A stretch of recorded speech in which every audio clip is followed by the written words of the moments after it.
y'all. Okay.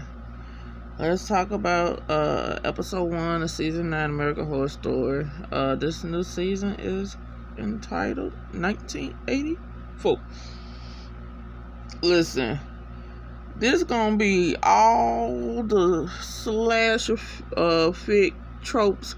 Those we love, those we hate. We're gonna see a whole lot of lit towards whole just leg warmers and I don't think they had Oshkosh back then for grown ups. Listen, I'm an 80s baby. 1980 I was 2 years old, so my whole childhood was in the 80s. Had some of the best slasher movies back then. You know what I'm saying? So I guess this is what we gonna get for this season. I know there's quite a few people that know how to take this episode. They didn't know. They were like, yeah. And then some folks loved it. I, for one, loved it. See, here's the thing with especially with Ryan Murphy, his motherfucking ass. His work tends to bring out polarizing views from people. You know what I'm saying? And it is what it is. I think with this one, I think this is gonna be as soon as people start, I guess getting in tune with it or whatever. I'm gonna say by the second or third episode, motherfuckers gonna be latching on, and it's gonna be just enjoying the ride, y'all. We just gonna have to enjoy this damn ride. Now, Sarah Paulson, she doing a cameo or whatever, guest starring scene. She's not the head lead. We have Evan Peters, our favorite crazy boy. He's not gonna be in this season. He's taking a break, which you are entitled to do. Just don't let this be it. We miss you. We want you back next season. We got a couple new faces. And the new faces, we got Nurse Rita. She played the beautiful Candy from Pose, which I still haven't watched yet. I'm gonna have to binge them up. I still haven't watched it yet. But and we got the black dude. I can't think of his name, but his character name is Ray. The actor that played Ray, I read somewhere that he came from Dear White People. And we got a homeboy named Chet. I don't know the actor's real name, Chet, but for what I gather, he new. This is his first role or some shit? I heard he was new. So I was like, okay, new. So yeah. Now, here's the thing with this episode, right? This is one thing that it was getting me off guard a little bit. It was dealing with Emma Roberts. Now, Emma Roberts, all her characters for what I remember, all through American Horror Story, she was a bitch. She was a bitch-ass bitch. I'm trying to remember what she like that in Freak Show. I don't remember. I think Freak Show was one of those seasons that I didn't really watch all the way through. So I wouldn't tell you, but for what I remember, you go, this was a goddamn bitch. And she's not a bitch this season so far. It's only the first episode so far. So I'm looking at her like, you actually nice. That's weird. I don't know how I feel about that. 'Cause I guess it has to do with her hair color. Now, she's in blonde. She's a bitch. But when she brunette, she's demure and she's sweet and kind. So I guess that goes with that. Alright. Listen. That whole opening scene. Not the opening, opening credits, whatever, the opening scene. This is the end. A song by Frank Stallone. Let me tell you something. This whole episode, the songs that they played was every freaking thing. Listen, we got Cody Fern. You know, he was the Antichrist in last season. His character name, Xavier. Xavier was getting the girls together. He instructing a damn aerobics class. And baby, they were kicking them legs up, hunching the earth, doing all whatever and everything. And listen, pastel, lip tars, leopard print, motherfucking leg warmers, head bangs, and everything. You hear me? And fried, badly processed blonde hair. I mean, I bet a good win. Your hair turned to bruh. And so while they was doing the acrobatic scene and everything, they would show you like they would pause on the character and do their name and like in bright graffiti writing, whatever. That was tight. Now Xavier says he's an actor. He has trained. Now the thing about, I think mostly all of them except for Brooke. Brooke is Emma Roberts' character. You know, the rest of them, I think they like go to some Hollywood parties or whatever. They trying to get their foot in. Now they said, okay, Brooke, the other name Brooke, Emma Roberts' character. You know, she going to college. She trying to better her life and everything. She's a good girl, good Christian girl, I guess. I don't know. And everything. So she trying to be a veterinarian assistant because she loves the animals. Ray, black boy, he's an orderly at a hospital. Chet would have been at the Olympics, but his ass test positive for goddamn steroid use.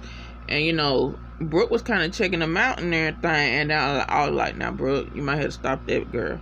That nigga take steroids, girl. So what they tell you, his dick not shrunk, bitch. I'm sorry. You might not want to try that. Montana, that's Billy Lloyd's character. She's a free woman. She's sexually free.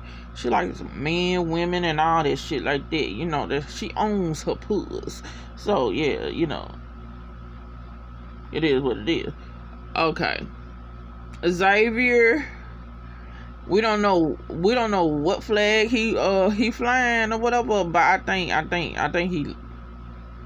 he might be full on gay this season. I don't know. I really don't know. Now, during that time is when the Night Stalker serial killer was out and all. And the Night Stalker serial killer is actually a real serial killer and all that stuff. And Xavier was like, listen, I need to get the hell out of here. I ain't trying to get killed or nothing like that. So I'm finna go to this job out in the woods and everything for a few months. Now, Brooke points it out that, you know, serial killings be more rampant in the summertime because motherfuckers will sleep with the windows open and, you know, and all the stuff like that. So, remember that. Now, you know, they asked Brooke, hey Brooke, why don't you come, go out here, get a little extra money and everything, work with us. And she like, no, she got to study for her veterinary license and everything cause she loved the animals. And so she's like, I don't know. But Montana writes the number in her palm. Now, it shows Brooke going home in her apartment, whatever, which is kind of cute, I ain't gonna lie. Now, she getting ready for bed. She's in, her bathroom? And that's this jury case and all. And, you know, she got the couple of rings and she pulled out specifically this one ring. And she looks at it, put it back, and this crazy bitch... This bitch sleeps under a fucking window, a big large ass window, with it open, y'all.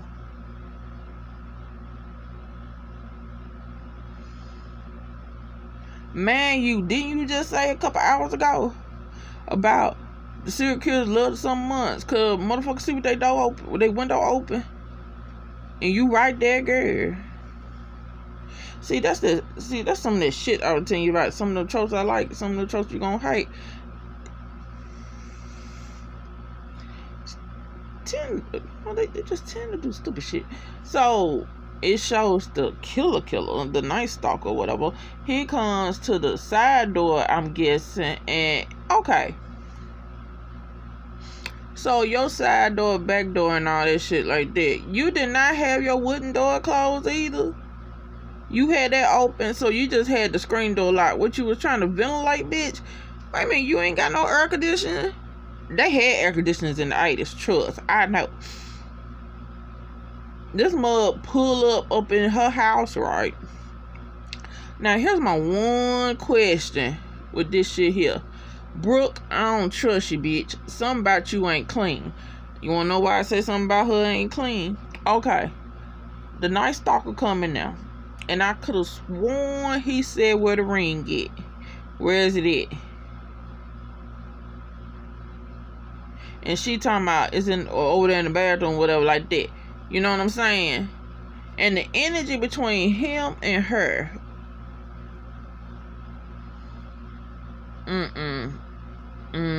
Come thinking, if that was like a stranger, you be hollering and screaming and bitch, you got damn windows open right behind you. I motherfucking dove out the fucking window. So goes up in the bathroom. He rustles through the damn jury box. Now, man, you said that the Night Stalker, he go kill, rape, or whatever, but he also still jury. He ain't touched no other jury except for that ring that she was looking at. And talking about, if you get away, I'll find you. Swear on Satan. She said, Satan? And I was like, he knows you. Y'all know each other. That's me saying that. That's the kind of vibe I'm getting. Y'all know each other. How y'all know each other? Well, y'all supposed to go together.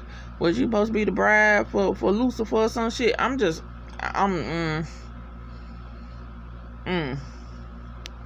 So she ends up going to Camp Redwood with the group. So they in this big old green van, look like the mystery van. Listen, these niggas are up in there. They drinking. Now, mind you, Brooke is the good girl trope that's in the slasher movie. You know, basically, she supposed to be the one that's supposed to live at the end. I guess you could call that like they call it the final girl or whatever. Now, she supposed to be a virgin. She don't drink, smoke, probably don't cuss. Hell, the girl probably can't even masturbate. Now, if you masturbate and you're a virgin, would that take that? Would that take that? Your chance of survival, would that make it lower? I'm just asking. I don't know, but you know, that's her trope. And we all know Ray, that's token nigga. But even though we got 2 black people, I'm just wondering. Or you could say that being with Nurse Rita, she's the sassy black woman. You know what I'm saying? So I don't know. But okay. Now, listen, they all up in this van. You know, Brooke nerves is shot. And so she has to take a squeak out the flash. I like, girl, listen. I be like, let me get that weed out you. These niggas over here, they snorting lines. Ray, he the dope boy. And so Ray said, I got enough drugs to last us through the summer. I'm looking like, I really don't think you do, bruh. Cause the way y'all going through this shit, I really don't think you is. And Chet, his motherfucking ass look like, I think he was snorting lines too. I said, bruh, is that gonna mix well with your steroids? I don't think you're supposed to do that with your steroids. I don't know. So here comes 2, I guess you could say 2 movie references, if you will. One, they head to a darn gas station, and this older cat comes out, which is Patrick Swayze's brother, and basically said, like, where y'all going? You know, like how the old geezer try to warn the kids, don't go there, y'all gonna die. Y'all gonna die. It's a curse on the land. You know, that bitch, right? And so Xavier goes to the goddamn payphone and he checks his messages, and it's a voice on there said, you think you gonna take your dick away from me and run, bitch? I'ma find you and my dick. I like, Xavier, what is going on? You trying to run away from a crazy ass ex-lover? What kind of dick is you putting on them? when you have big dick energy like that and it's in your drawers, you need to be careful about who you lay that pipe down to, bro. That type of dick, you can't just pass out that the end in everybody, because you get crazy motherfuckers like this son bitch on the phone. You have to learn discernment with your dick. You know, you can't put your dick out on everybody, baby.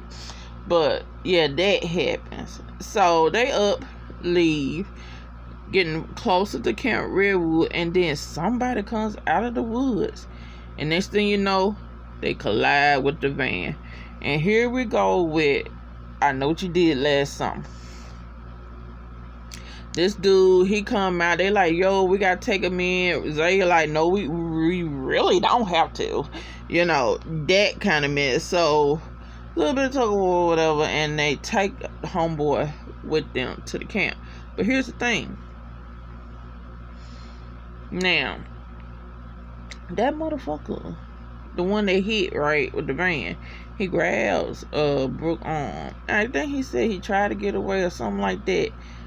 I'm like, okay, why her? You know, it doesn't, something about her ain't clean. I'm for real though. Something about Brooke ain't clean.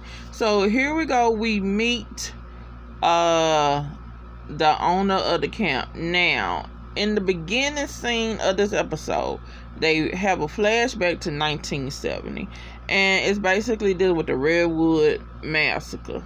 It was this girl and another girl in bed. They were getting ready to get familiar and all that stuff like that. And here come my brother come up from under the sheet talking about, I got that lamb skin, bitch. You know, lamb skin for those women who are allergic to latex.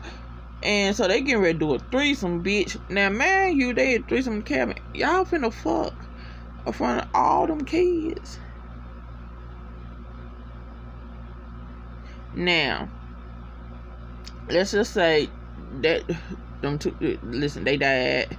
Everybody did in the cabin.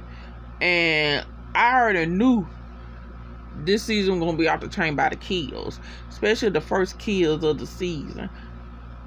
When I tell you, I really was expecting the whole 2 for 1. The one dude and the girl. And then the girl jumps out of bed or falls out of bed. And next thing you know, she gets it right in the eye. And they showed it, bitch. They showed it going right in the eye. I was like, hey! I was like, oh, okay, so this is what we doing? All right, hell, bitch, yeah. And, you know, I think, you know, like the last thing the blonde girl heard was Jingles keys. So the killer name supposed to be Mr. Jingles. Alright, so Mr. Jingles was, back in the day, he was the groundskeeper. And they said homeboy did two terms and what? Is it terms or something? Let's just say he did 2 trips to Vietnam. And his specialty was killing motherfuckers. And he snatched ears. So, I guess they kicked him out and said, no, brother, you a little too crazy. And, you know, I guess he snapped and went killing everybody at the camp. And all. So, basically, he supposed to have killed 10. But, really, it was 9. The one who survived, who was the final girl of that, is the owner of the camp. Now, she tells the new camp counselors that due to her husband's mysterious, untimely demise, so you killed your husband, got the money. She was able to use a small portion of his large fortune in her to buy this camp. And she want to have something that is holy and clean for the children, because she loved the Lord. And all that. I said, nah, bitch, you crazy. And, you know, and then we see that, you know, he snatched the ear off of her. Now, further along in the episode, when they have the bonfire, when we learn about Mr. Jingles' backstory and the whole thing about, you know, homegirl being the final girl of the episode, she says this. She had a out-of-body experience. She was looking up at the light, and she felt her soul leave her. She said it was only that saved her. You know. Because homeboy took the ear from her and she didn't flinch none. Now that scene with her eyes open, her eyes were filled with blood, y'all. I was like, you know. But here's my thing, girl. How is your glasses staying on your head straight with only one ear? Yeah, well, quick. How y'all do it? So how that work? I'm just saying. So let's see. Brooke goes to the cabin and basically go check on homeboy. Homeboy, he loopy, but he's saying he like, okay, when they say you in Camp Weirwood, and he like, what? This place ain't supposed to be open. Something about him ain't right. That camper, I'm like, I wonder was there another survivor from back in the day.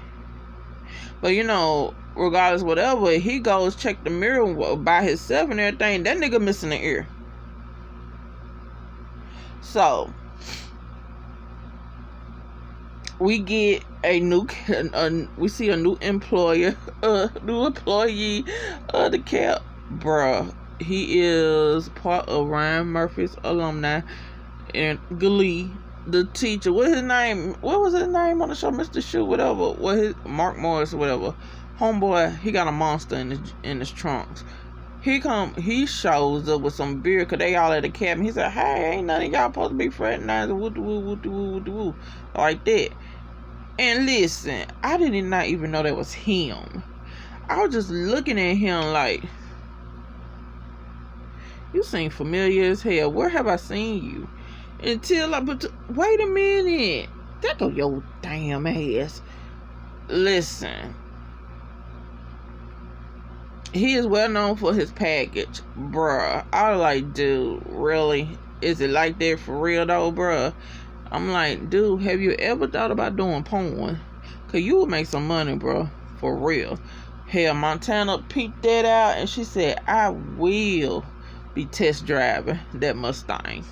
For sure. For sure. So they all up in one of the cabins and they watching hold up. Am I missing somebody? Oh, they meet the chef. She's there. And now mind you, she was there from the first massacre and all that stuff like that. And so she was like, hell, I've been ready to come back. As soon as I found out that she was doing this, I came right back. Sure did. Wasn't missing for her in the world.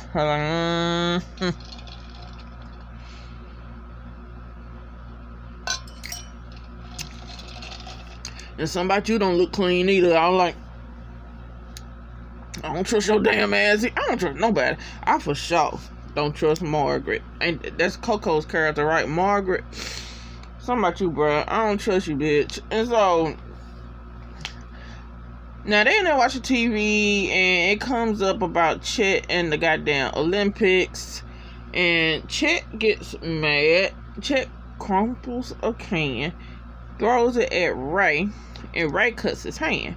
And so Chet jumps up, go to apologize. And I say, you could tell that he was real sorry and stuff. But, Ray like, fuck you. Well, no, he didn't say that. But, fuck you, nigga.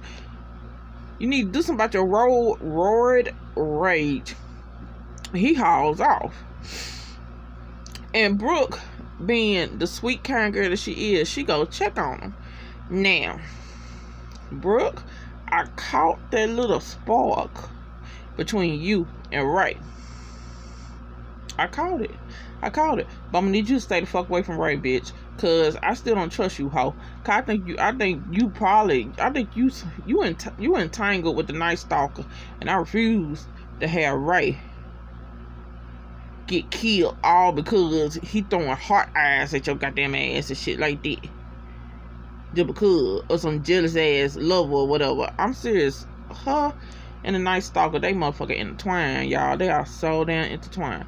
Now, let's go and see about Mr. Jangles. Now, this is straight up Halloween. Michael Myers, Halloween, whatever.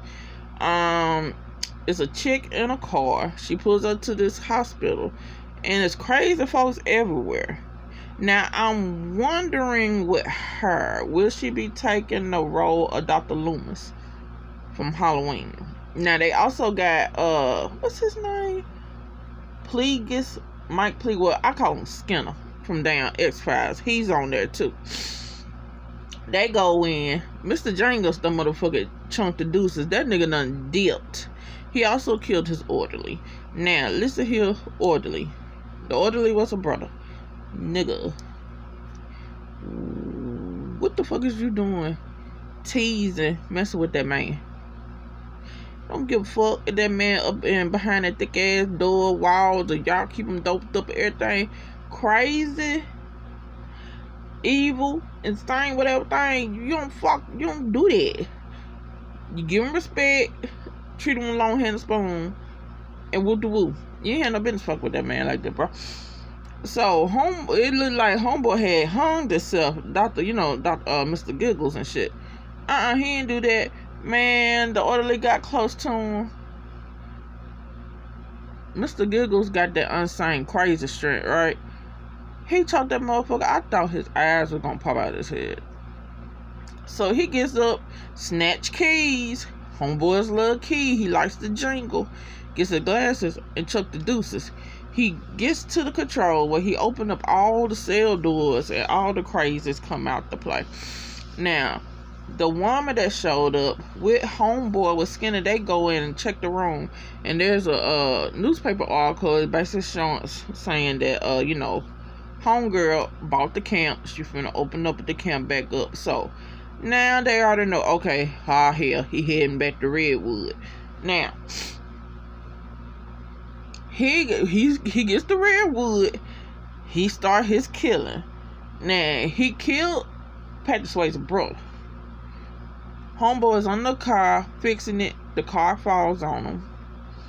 Here come Mr. Giggles looking at him, and Mr. Giggles puts his foot in that man's face and crushes his skull and snatch up them keys, jangle, and hauls butt to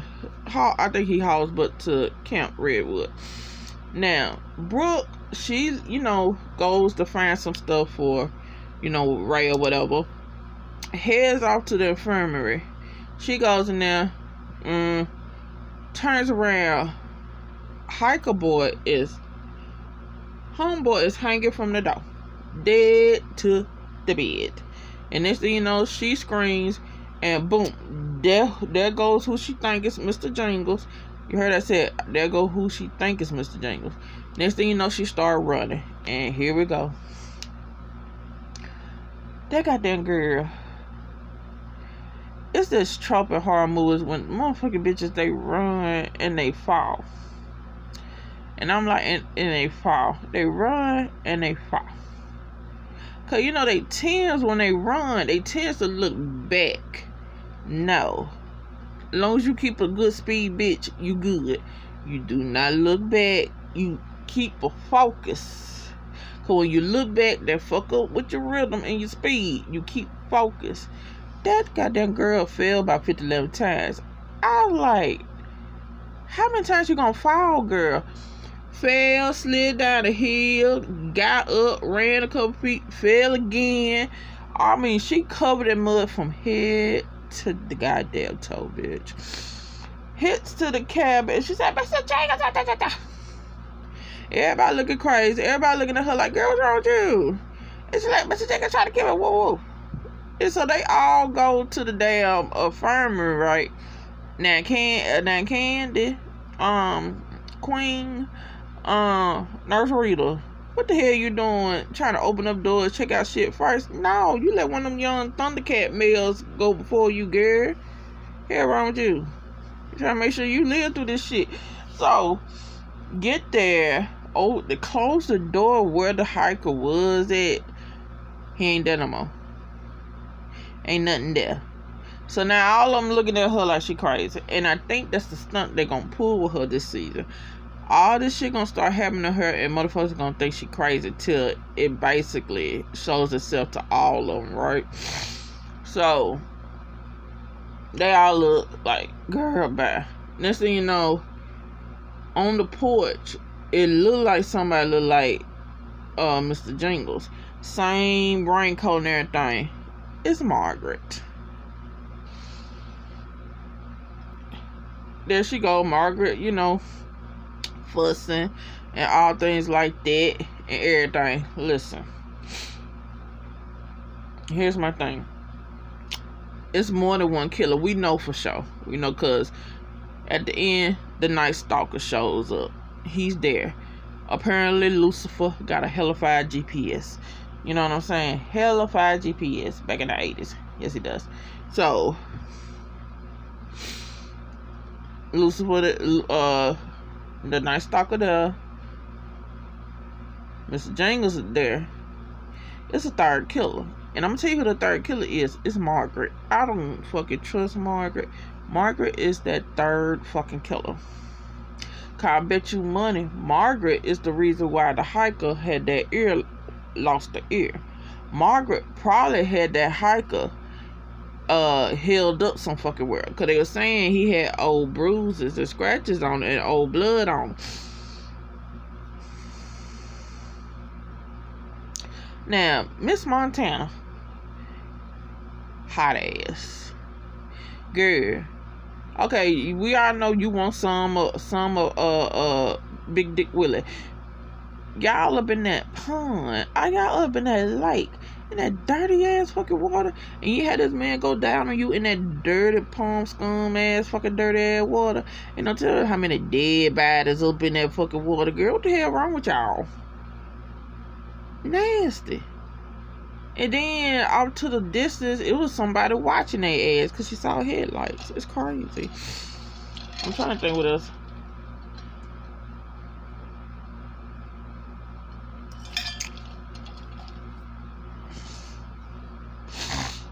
What else I missed? I think that's it. If I forgot anything, listen, I'll tackle it next episode. I really do. But here's the thing. I don't trust Brooke. Something about her ain't clean.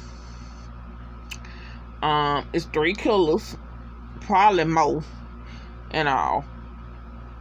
The way it's going, it wouldn't surprise me if they start doing a time loop, time warp, or some form of Groundhog's Day with every other of these episodes. Because, okay, when they show you clips for the season, you see they all got the same clothes on, right? So, I wonder what that. Now, here's one of the theories I heard. They saying Montana. They say Montana is Sally off of Hotel. American Horror Story Hotel. You know, Sally or Sarah Paulson's character. Because they saying, you know, we really don't know how old she was when she died. But if you want to calculate or whatever like that, guesstimate, they thinking that's who she is. Now, mind you, the Night Stalker was at Hotel when they had that murders dinner. You know, with all the serial killers and all that stuff like that. The Night Stalker was there. So, maybe, I don't know. But I'm digging it. I am digging it. And I can't wait for the next episode and see how they're gonna do this. But I think that's it. Yeah. Like, share, subscribe, leave comments down below. Tell me what y'all thought about this episode. How do y'all feel about this season? Do y'all have any theories about what's going on? I got a few, but how do you feel about Brooke? I don't trust her ass. I think her and the Night Stalker had a thing going on. Listen, I'm just saying. I don't know. But yeah, I'll holler at y'all.